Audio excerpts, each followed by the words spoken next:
Yes, it's called Zookeeper.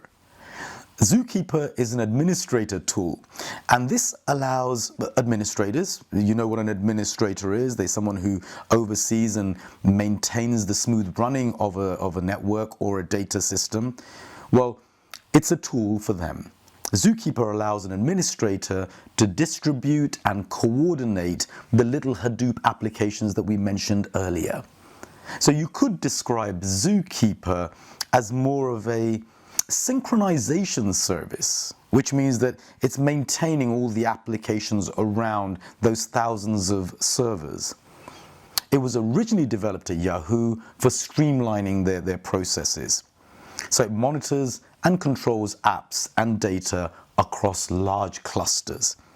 And what I mean by that fault tolerance was that if one node fails in a cluster, the role of the other nodes would be to make sure that they can carry on without fuss.